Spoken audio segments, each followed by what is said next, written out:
Course Nation, Sanbanan Bafetu. Welcome back to Football Trends with me, OQB. I know, might be a little late, but I'm here now, Makosa Masha. And talking on today's video, we're going to talk about Ribeiro and Cisse Kaizer Chiefs. Now, obviously, we're not going to talk about them actually signing, for the club, but we're going to talk about what other people have said in terms of, a player like Lucas Ribeiro and also Isak, Cisse, which obviously there's been links for them. The first one, with Lucas Ribeiro, I said, Jehovah being a reporter from you, that I wish Kaizer Chiefs could go for a player like Lucas Ribeiro. And some of you said, no, we should not be looking at a player like Lucas Ribeiro. And then also I talked about Cisse at Naye. He would make a great addition to the team. Now, depending on whether we do let go of Tetra or we keep him for next season. So this is what people are saying, and also we're going to talk about Isak Cisse, what his coach has said because of all those links, and rumors. So currently, someone who said something about Lucas Ribeiro is a former Orlando Pirates player, but I feel like Intai Shoyo holds some reasonable reason. I don't know if that makes sense. It's something Ashoti. It makes sense. You understand? I show you it holds valid water. So this is what it's saying. It says it's not a wise move for Chiefs to get a player like Lucas Ribeiro. You can't rule out Chiefs, but the only problem I have is, will Chiefs be able to break the bank to have a player like Ribeiro? Also, with the history, there are only a few players who have moved from Sundowns and came to Chiefs and delivered. I can mention only few. You had Josta,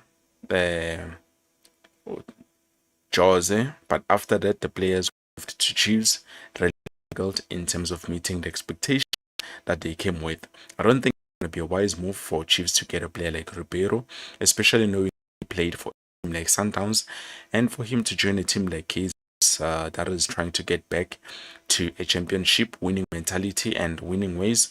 I would say to Kaizer Chiefs, no, Ribeiro is gone. We will see him. There are a lot of players in the country that they must just look around until they must just look and around until they will get some raw talent that they need.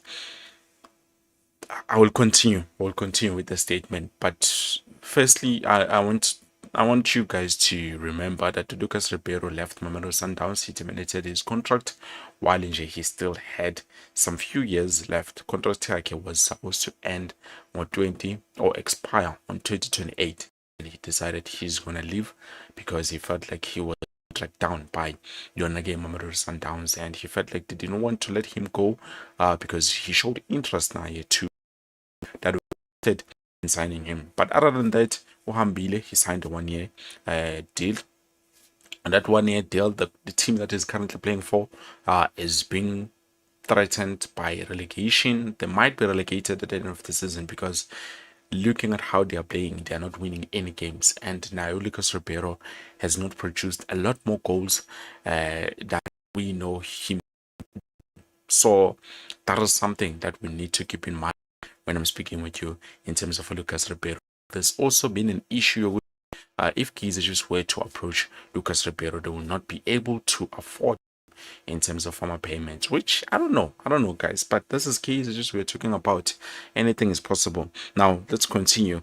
The reason why he feels like Umchita won't survive Lapayana, he says if it were to happen that they have a player like Ribeiro, I think they would have an individual player. Remember, he's just an individual player, and he needs his teammate.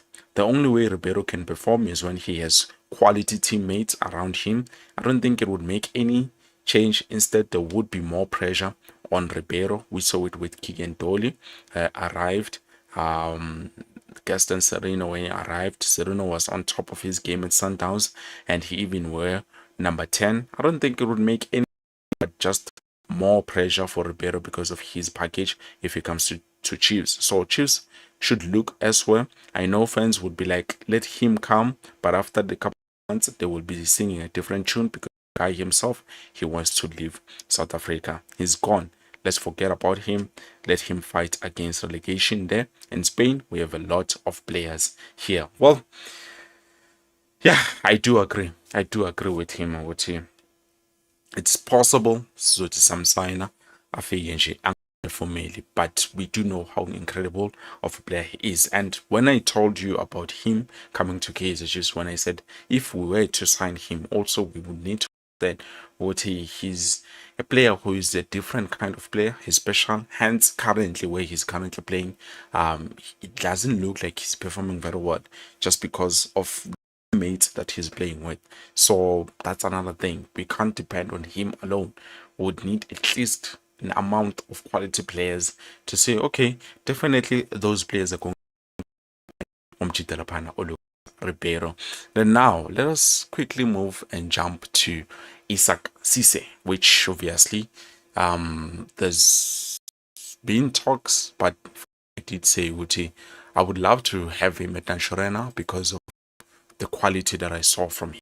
But obviously, it's not everything. The that short clipping Ibonile doesn't say everything about the player. But recently, when they played against Orlando Pirates, where they lost 5-0, he was not available. Coach Mangubabneti decided to bench him.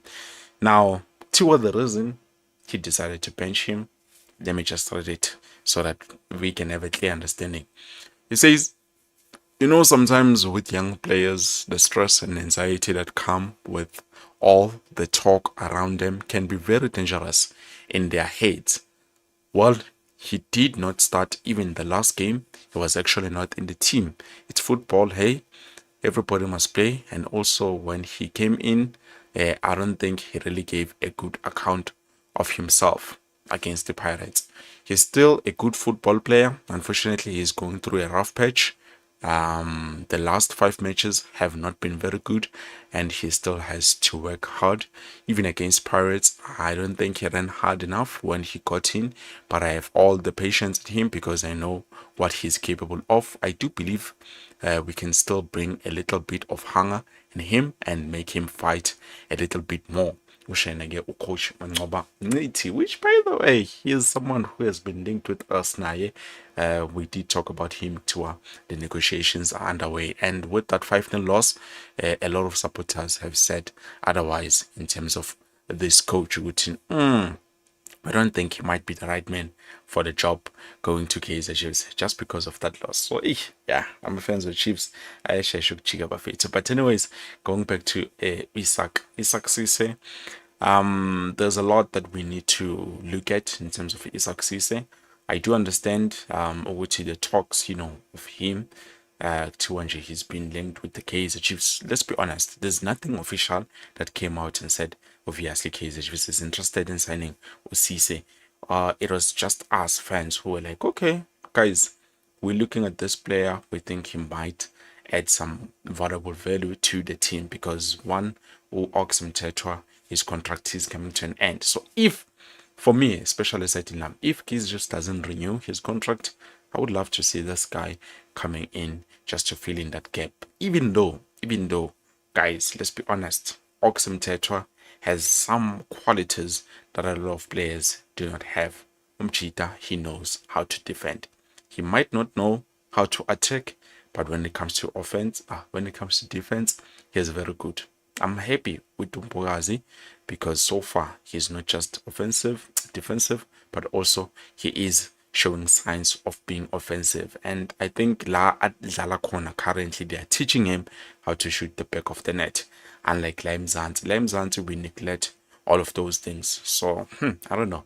So Isak Cisse bafethu kuthiwa nje indaba yethu yokuthi simlinke ne-Kaizer Chiefs, it's destroying his mindset because now he's thinking how should maybe the team is interested in signing him, and now ish, but I don't know, guys. For me, I would love to have him. Nakona, it will depend at the end of the season if Kaizer just decide to let go of Oxum Tetra.